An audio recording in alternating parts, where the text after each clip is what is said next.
Welcome to NACD's BoardVision. I'm Peter Gleason with NACD. I'm joined again by Mary Ann Cloyd from PwC. Welcome, Mary Ann. Peter, hello. Good to be back. We are on day 2 of NACD's 2013 Board Leadership Conference. It's still morning, but we've already done several sessions, and we thought we'd give you a quick wrap-up of the program we had this morning with SEC Chair Mary Jo White. Very interesting dialogue about disclosures. Very interesting. So, Mary Ann, what were your key thoughts on this one?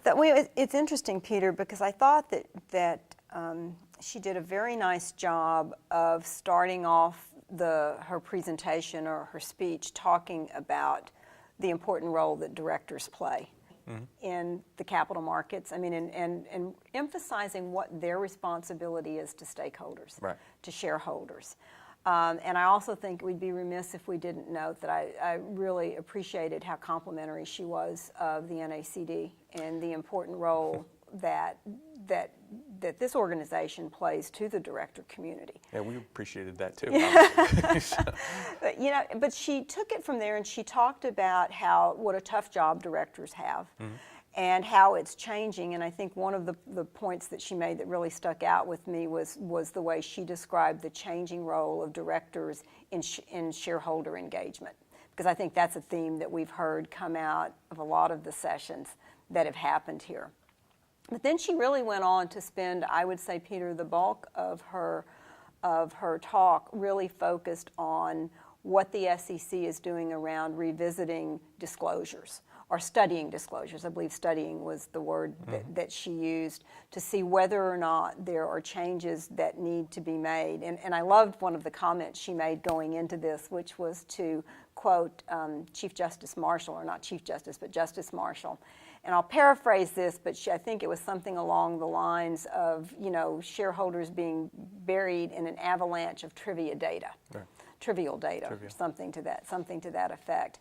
But what I really took away from that was thoughtfully looking at what shareholders need or what disclosures should be provided, because the real goal of the disclosures is to give investors meaningful information from which they can, one, both make investment decisions, and two, make informed voting decisions. Right. And she talked a little bit about the whole purpose behind the disclosures, other than to give that information, is to give confidence in the marketplace. Exactly. And, so that investors can make informed decisions and have confidence in the companies in which they're investing. I thought it was interesting, and you talked about the trivial information, but she started with information overload was the phrase that she was using, and then she jumped into disclosure overload without saying we have disclosure overload, but she was talking about how it can exist and what we're talking about. And a lot of it obviously was based around the dialogue of the CDNA. And as a consequence of, say, on pay, we have more companies trying to tell their story beyond the basics of the required disclosures. So. And I think she acknowledged that, for some people may want more, some people may want less. There's not necessarily easy answers, but that they're studying it and looking to, my takeaway, make it more meaningful, right, or find ways to make it more meaningful. She even talked about updating some industry-specific disclosures. Right. I thought that was the fascinating part, actually, was that how long ago the rules were written around some of the disclosures and how industry has changed. Some of these in the 70s, wasn't that just yesterday, Peter? Exactly.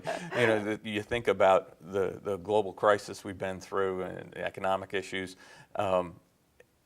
and these rules were written way, way before that. So the disclosure rules haven't kept up with what companies are trying to do to tell their story and to gain that market confidence. So. And she even put that in an international context also. I mean, in looking to what is happening elsewhere around the world as they study this. And she talked about the Jobs Act coming out of Dodd-Frank and how this is forcing them to readdress some of these issues, issues around crowdfunding and how do you have the disclosures for small companies that are meaningful.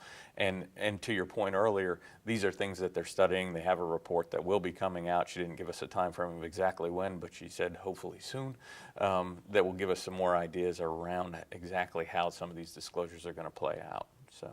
Yeah, no, I think Peter, one last thing that I remember very much as part of her closing, and it was actually, I thought, a great question from Dr. King. and it was really in the context of what we hear about public trust and what can be done about increasing public trust.